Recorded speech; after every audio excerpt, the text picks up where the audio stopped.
Yeah, good evening, everybody. Evening, it's Eddie, Neil. How Oh, are hi, you? Eddie. All right, son. Not bad, thank you. How are you? What do you think of that, Neil? Up and down? Bloody hell. I think it was the hardest 90 minutes having been up in the stand. I never used my telephone so much. No, I know, Neil. It was. I just felt at half time, Eddie, we had to change things. We just said that although it wasn't.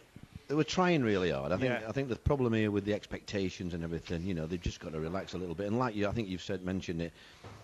We are lacking sort of leaders on the pitch.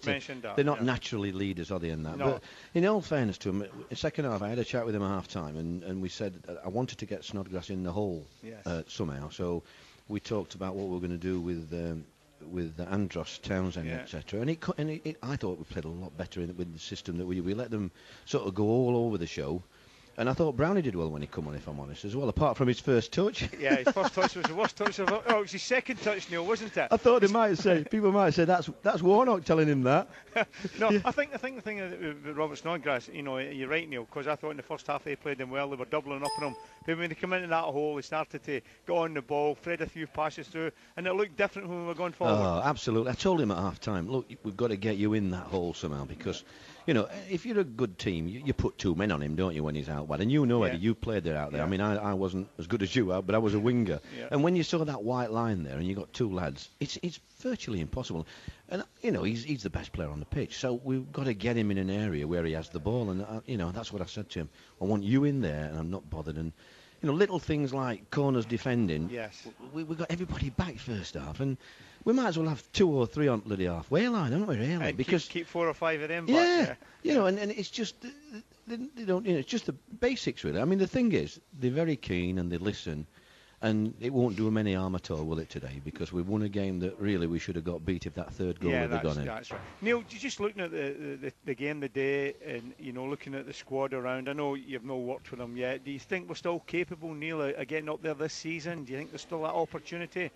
I think the thing is, Eddie, when you look at the league, everybody's trying to help us because nobody wants to go and win it and go up, do they? So I think the playoffs is going to be wide open. What we've got to do is look after ourselves. I mean, today, if we hadn't won today, I would have said virtually not. Yeah. But 5 minutes, when he put the 5 minutes up, I turned to Mick Jones and I said, Mick, if we win this game, anything's possible with playoffs. Well, I did say in the radio, there was 3 years up here with Tom Kirwan, who you probably spoke to. I says, I think we'll get the winner. I just get that feeling that we were going to get it, Neil. I gave him a rollock in Becchio after the game, Eddie. I said, hey, listen, you run up and cuddled him and you never waved to me. It's me that told you where to go. I know. Neil, just looking at it from the footballing point of view, and I know you've just come into the football club, was there anything that you think you've watched? We've conceded a lot of goals, Neil. You know that yourself. It's not a secret. Is there anything you've seen there you think, that needs tinkering with right away? Well, I think a lot of it. I think 4 or 5 days next week training. I think there's a lot of little basics that I wanted to phone all the time. And little things like we've got 3 men back when we're attacking, and if we've got one marking one, we only need 2. The left back could be he could be in their box. Yeah, and I said to Brucey, you're marking a man outside the box, and we've got 2 other men back there. Yeah. So why not go in the box, go and get in a penalty spot? He'll go here. And even win balls further up the field. And they're half of the pitch. Yeah. And there's times because whether it's because it's Leeds, and it's not me being long ball, Eddie, but there's times from fullbacks where when you've got a player who's winning every header like Becchio, when he will do the next 15 games, he'll win every header, mark my words. And when you've got somebody like that, sometimes you've got to play early to him rather than. Yeah, I had to stop the midfield players getting it off our centre half because we played only 2 there. We can't have midfield players 60 yards away from Becchio. Yeah. So I think it's just adjustments really. But the biggest thing is that when you've been here, what turns me on and everything today is when you listen at the crowd and the atmosphere, and and that's without doing anything really. That's just basic. It just whets the appetite, doesn't it? And it'll be even better, Neil, if you get the place full again and get it rocking.